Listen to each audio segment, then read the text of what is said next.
Moikka ja tervetuloa uuden jakson pariin jälleen. Mä äänittelen tätä jaksoa Vilman mökiltä. Tultiin tänne meidän 3. ystävän kanssa viettään tätä viikkoa tai edellistä viikkoa, kun tää jakso tulee nyt julki ja ollaan vaan chillattu, uitu, saunottu, grillailtu, nautittu tästä Suomen alkukesästä ja tää on ollut oikein ihana laskeutuminen tähän Suomen arkeen ja on päässyt elämään semmoista rauhallista, hidasta arkea, joka on tuntunut just hyvältä tähän hetkeen.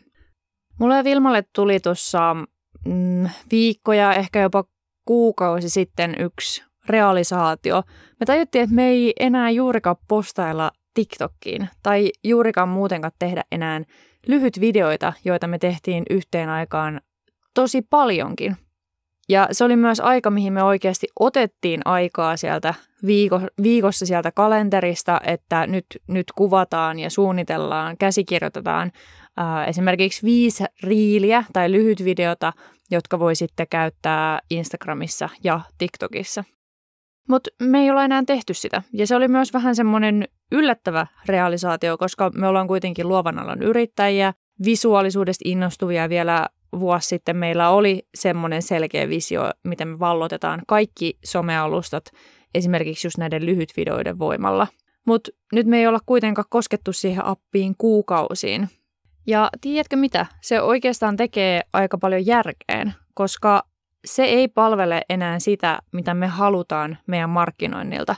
Se ajatus ei tue sitä meidän ajatusta ja ideologiaa siitä yksinkertaisemmasta markkinoinnista, ainakaan yksinään. Tervetuloa Miten tehdä podcastin pariin. Mä oon Maiju, toinen tämän podcastin hosteista ja Chili Agensin perustajista. Ja me auttaa sua luomaan ja kasvattamaan omaa podcastia yhdessä meidän sekä muiden alojen ammattilaisten kanssa. Tämä podcast on yrittäjille, asiantuntijoille ja valmentajille, jotka haluaa luoda podcastista merkittävän markkinointivälineen koko yritystoiminnan tueksi. Tervetuloa mukaan!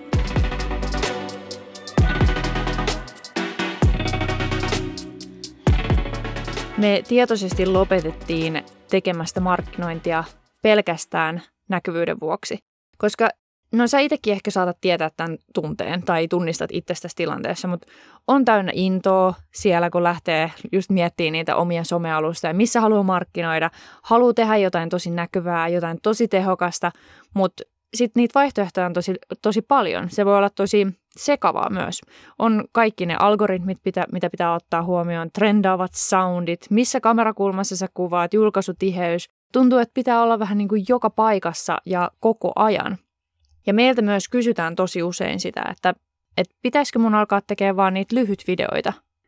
Ja se on tosi hyvä kysymys. Me tehdään itsekin tosi paljon lyhyt sisältöä, Instagramia muun muassa, julkaistaan myös LinkedIniin, mutta me ei tehdä pelkästään lyhyt sisältöä, koska se lyhyt sisältö on tosi tärkeää ja se tietysti toimii. Enkä halua missään nimessä tässä jaksossa sanoa, että se olisi jotenkin huono vaihtoehto. Se ei missään nimessä ole huono vaihtoehto. Se on tosi tehokasta ja hyvää. Se sytyttää just sen kipinän, se saattaa antaa sitä potkua, mutta lyhyt sisällössä on vaan se ainoa puoli, että se kipinä sammuu, jos siihen ei puhalla koko aikaa. Mutta jos sä jaksat puhaltaa, jaksat ylläpitää, jaksat olla aktiivinen, niin all good, sulla ei ole mitään hätää. Mutta me itse ei olla innostuttu sen tyylisestä markkinoinnista, missä se oma aktiivisuus määrittää sen, että kuinka paljon sä vaikka saat niitä liidejä, kuinka paljon sä saat myyntiä. Tai jos vaihtoehtoisesti esimerkiksi Instagram poistuisi, niin mä en innostu siitä ideasta, että se tavallaan määrittää tai vaikuttaisi esimerkiksi meidän yritystoimintaan. Ja se myös vaikutti siihen omaan jaksamiseen, kun tuntui siltä, että pitää tavallaan koko ajan olla joka paikassa ja joka päivä pitää olla postaamassa jotain tai sitten se algoritmi rankaisee sua jollain tavalla, kun et ole aktiivinen. Ja ainakin me itse väsyttiin tässä kohtaa. Haluttiin tehdä mieluummin jotain, mikä oikeasti tukee sitä bisnestä ja kasvua pitkällä aikavälillä kestävästi, mutta kaikki se koko somen sekamelska tuntui tosi sirpalemaiselta. Ja itse asiassa ennen kuin me lähdettiin kehittämään meidän nykyistä menetelmää, Podcast for Businessia, niin meillähän meni lähes 10 tuntia joka viikko miettiessä pelkästään siihen, että mitä me julkaistaan siis ihan Instagramiin. Ja tämän lisäksi oli sitten kaikki muu sisältö siihen päälle. Ei ollut toivoakaan, että me oltaisiin esimerkiksi tällöin perustettu omaa uutiskirjelistaa, mikä oli ollut meille pitkään haaveena, koska sitä aikaa ei yksinkertaisesti ollut ottaa mihinkään tämmöiseen niin kuin isompaan tai oikeasti tosi hyödylliseenkin markkinointikanavaan, koska mekin tiedettiin vaikka uutiskirjan hyödyt, sulla on sun oma yleisö täysin sun omassa omistuksessa, sulla ei mitään niin kuin, algoritmeja, jotka vaikuttaisi siihen, vaan se yleisö, mikä siellä on täysin omaa, mutta kun se aika meni sinne lyhyt sisältöön, niin meillä ei ollut mitään mahdollisuutta ottaa sitä osaksi meidän yritystoimintaa. Ja en tiedä, onko terminä tuttu, mutta me kärsittiin myös Vilman kanssa tosi paljon siitä kiiltävän esineen syndroomasta. Eli aina kun tuli joku uusi idea, joku uusi innostava mahdollisuus, joka voisi tuoda niitä nopeita voittoja, niin me haluttiin aina tarttua siihen. Koska tavallaan ne helpot ja nopeat ratkaisut antoi just aina semmoista toivoa. Ja sitä aina ajattelikin, että no ehkä tämä toimii tällä kertaa. Ehkä tämä juttu nostaa meidät pinnalle, tuo sitä säännöllistä myyntiä, tuo niitä asiakkaita ovista ja ikkunoista. Et jos vaikka tämä postaus meneekin viraaliksi tai jos tämä uusi strategia, vaikka esimerkiksi verkkokurssilanseerauksissa toimisikin meille. Koska sitä halusi tehdä koko ajan kaikkea siistiä ja tehokasta, mutta niitä vaihtoehtoja oli vain yksinkertaisesti liikaa. Niitä oli tosi paljon. Ja ainoa toive siinä taustalla oli vaan kasvaa, saada myyntiä, erottua, saada se oma yritys näkyväksi sen kaiken muun markkinoinnin ja kilpailun keskellä ja ennen kaikkea saada semmoista kestävää ja jatkoa tuloa, mutta kuitenkin vielä ilman, että siihen käyttää sen ihan kaiken oman aikansa tai että polttaisi esimerkiksi itteensä loppuun. Mutta tässä tulee se ristiriita, koska esimerkiksi lyhyt videot ja se lyhyt sisältö ylipäätään vaatii sitä jatkuvaa julkaisua. Se vaatii sun jatkuvaa läsnäoloa. Ne ei ole kevyitä, ne on yllättävän raskaita. Esimerkiksi meillä meni ihan sama aika podcast-jakson käsikirjoittamiseen, äänittämiseen ja kuvaamiseen sekä editointiin kuin esimerkiksi 5 minuutin lyhyt videoon. Ja myös short form sisällössä eli lyhytmuotoisessa sisällössä se elinkaari on tunnetusti paljon lyhyempi kuin tämmöisessä ikivihreässä long form sisällössä, vaikka nykyään niissäkin elinkaari on pikkusen pidempi kuin ennen ja vanhat lyhyt videot tai lyhytmuotoinen sisältö ylipäätään saattaa nousta vielä kohderyhmän silmille, mutta se on edelleen tosi paljon lyhyempi ja ne postaukset saattaa kuolla hyvin nopeastikin, jos ne ei vaikka siinä alussa resonoi sun kohderyhmälle. Ja mä aloin myös miettiä tämän kiiltävän syndrooman pohjalta, että rehellisesti, että kuinka todennäköistä se on, että nousee sen jatkuvan postailun perusteella, että kuinka moni menestynyt yrittäjä nousee juurikin sitä reittiä. Se on oikeasti aika harvinaista ja se vaatii sitä jatkuvaa pinnalla pysymistä, jatkuvaa puskemista, jatkuvaa lihakin puhaltamista, että se kipinä ei sammu.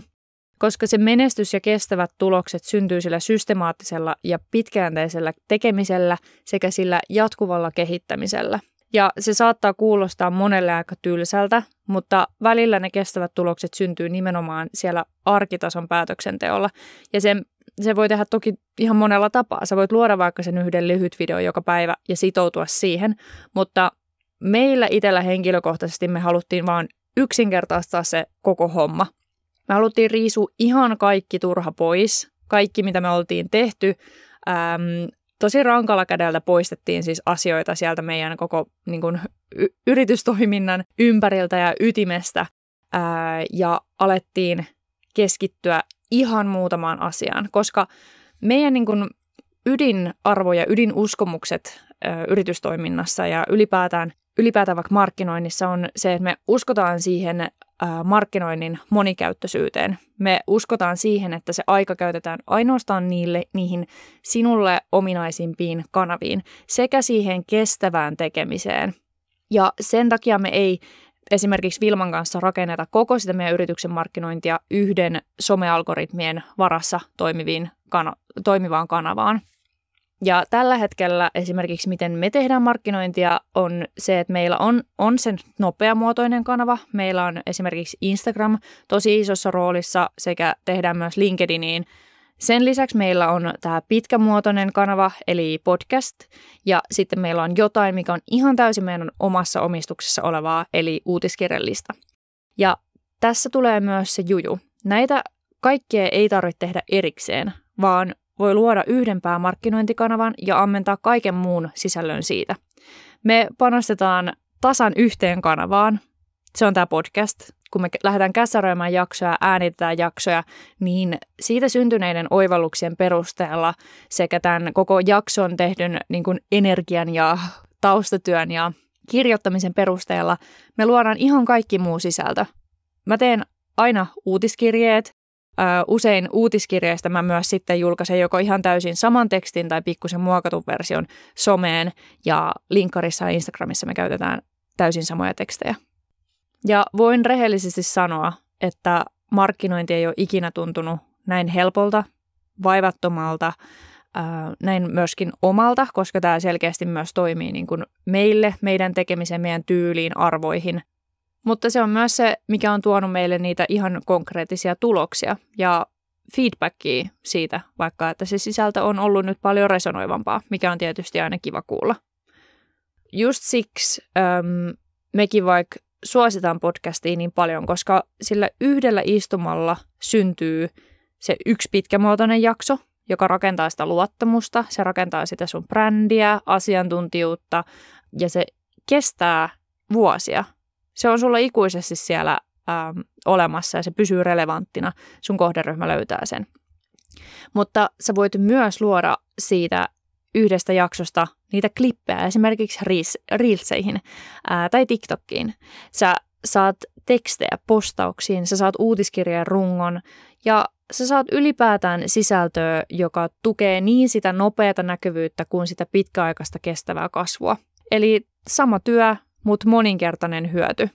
Ja nimenomaan se kestävä pohja sille markkinoinnille ja myynnille. Ja nopea välikommentti, sulla on itse asiassa mahdollisuus päästä katsomaan, miten me ollaan konkreettisesti rakennettu tämä meidän nykyinen Podcast for Business-menetelmä ja ottaa se myös itsellesi käyttöön. Laitan linkin tonne jaksokuvaukseen.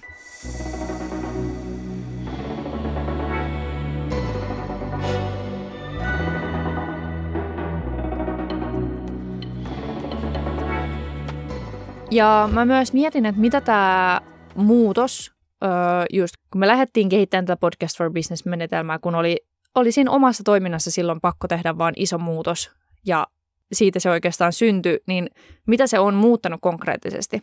Niin esimerkiksi se, kun mä sanoin, että meillä meni silloin pelkästään Instagramiin se 10 tuntia miettiessä niitä somepostauksia, niin nykyään meillä menee noin 3-4 tuntia koko markkinointiin. Eli siinä 3-4 tunnissa me ideoidaan podcast-jakso, käsikirjoitetaan, äänitetään, editoidaan, ajastetaan se sekä luodaan markkinointimateriaalia sen pohjalta muualle someen.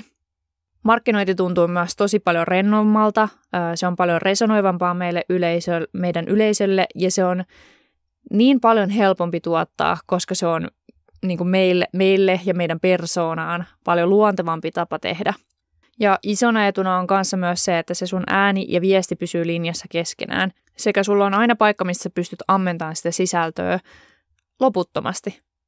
Ja sitten mitä ollaan aiemmissakin jaksoissa puhuttu, eli jos me pidetään taukoa, niin se koko koneisto pyörii silti taustalla. Et se markkinointi ei ole meidän omaan aktiivisuuteen sidonnaisissa mitenkään. Me silti kasvetaan, me silti koko ajan tavoitetaan uusia ihmisiä, sitoutetaan meidän nykyistä yleisöä, vaikka me itse oltaisiin tauolla. Esimerkiksi just silloin, kun me oltiin 3 kuukautta Aasiassa, keskityttiin omiin asiakkaisiin, pidettiin kampanjoita pikkusen paussilla ja markkinointi oli paljon hiljaisempaa, podcast hiljeni, mutta silti sen 3 kuukauden aikana meidän podcastiin oli tullut yli 800 kuuntelua sekä asiakashankinta oli huomattavasti helpompaa, vaikka me ei juurikaan itse tehty mitään markkinointia siinä aikana. Sitten ehdottomasti myös se, mikä on muuttunut, on se, että ne ihmiset ja se meidän kohderyhmäläinen potentiaalinen asiakas, se sitoutuu ja oppii tunteen meitä jo ennen kuin se on ottanut sitä ensimmäistäkään kontaktia meidän kanssa, jolloin myös se myynti on helpompaa ja se on nopeampaa ja usein se ihminen, joka vaikka tulee myyntikeskusteluun meidän kanssa tai tulee kysyä lisätietoja jostain asiasta, niin hän on jo vakuuttunut ja tavallaan ostanut jo sen meidän idean siitä podcastien teosta ja parhaassa tapauksessa haluaa nimenomaan työskennellä meidän kanssa. Ja toki se, mistä myös sit tässä jaksossa aikaisemminkin puhuin, eli se markkinointi ei ole sen algoritmin varassa. Eli jos vaikka Instagram poistuisi ensi yönä, niin ei ole tavallaan mitään hätää, koska on rakentanut sitä kestävää pohjaa, on luonut ne kestävät syvät juuret siellä markkinoinnissa, joten jos jotain äkkinäistä tapahtuu, niin siellä on kuitenkin se varakoneisto, on se oma yleisö täysin omassa omistuksessa ja sitten on esimerkiksi just tämä pitkämuotoinen sisältökanava, eikä ole pelkästään vaikka sen just Instagramin varassa tai LinkedInin varassa. Mä haluan myös, että sä mietit siellä nyt, kun kuuntelet tätä jaksoa, että haluatko sä tehdä markkinointia, joka esimerkiksi näyttää hyvältä, vai haluatko sä oikeasti luoda jotain, mikä vaikuttaa siihen sun kohderyhmään, vaikuttaa siihen sun yleisöön, tai haluatko sä lisää tykkäyksiä vai niitä ihmisiä, jotka pääsee tutustumaan sun asiantuntijuuteen aidolla ja pintaa syvemmällä tasolla. Jos sä nyökkäilit edes kerran tai sanoit sun mielessäsi, että joo, niin mulla on sulle maksuton video, jossa me näytetään, miten me ollaan itse konkreettisesti rakennettu meidän markkinointi ja koko tämä Podcast for Business-strategia, jota me toteutetaan tälläkin hetkellä itse sekä myös meidän asiakkaiden kanssa. Mä laitan linkin tuohon jaksokuvaukseen, josta pääset sen katsomaan. Kiitos kun olit taas kuulolla ja kuullaan taas ensi jaksossa. Moikka!